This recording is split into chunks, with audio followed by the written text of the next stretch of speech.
Thomas the tank engine wouldn't stop being a nuisance. Night after night, he kept the other engines awake. I'm tired of pushing coaches. I want to see the world.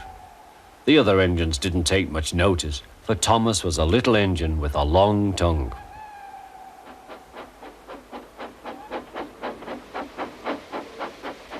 But one night, Edward came to the shed. He was a kind little engine and felt sorry for Thomas. I've got some freight cars to take home tomorrow. If you take them instead of me, I'll push coaches in the yard. Thank you, said Thomas. That will be nice. Next morning, Edward and Thomas asked their drivers, and when they said yes, Thomas ran off happily to find freight cars.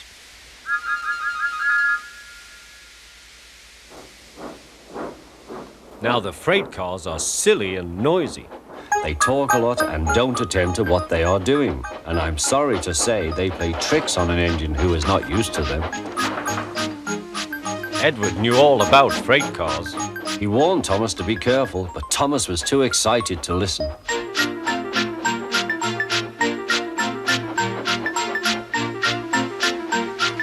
The shunter fastened the coupling, and when the signal dropped, Thomas was ready.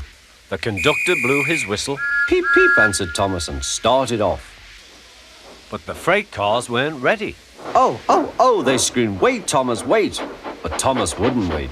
Come on, he puffed. All right, don't fuss. All right, don't fuss, grumbled the cars.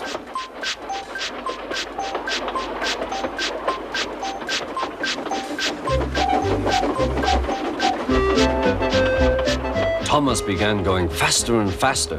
Whee! He whistled as he rushed through Henry's tunnel.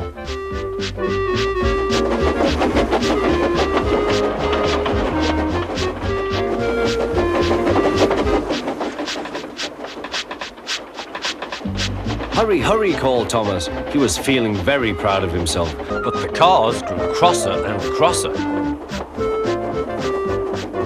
At last, Thomas slowed down as he came to Gordon's Hill.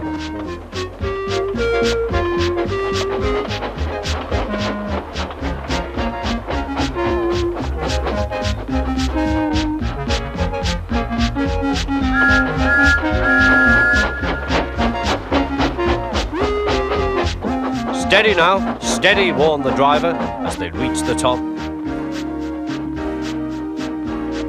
He began to put on the brakes. We're stopping, called Thomas.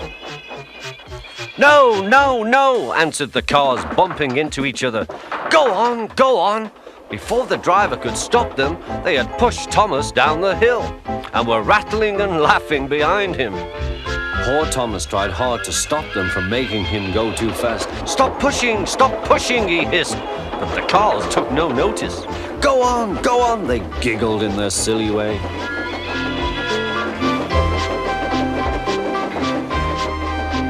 There's the station. Oh dear, what shall I do? He cried. He rattled straight through and swerved into the goods yard. Thomas shut his eyes. I must stop. When he opened his eyes, he saw he had stopped just in front of the buffers. There, watching him, was Sir Topham Hatt. What are you doing here, Thomas? He asked.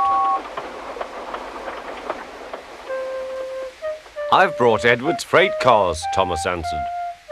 Why did you come so fast? I didn't mean to. I was pushed, said Thomas. You've got a lot to learn about freight cars, Thomas. After pushing them about here for a few weeks, you'll know almost as much about them as Edward. Then you'll be a really useful engine.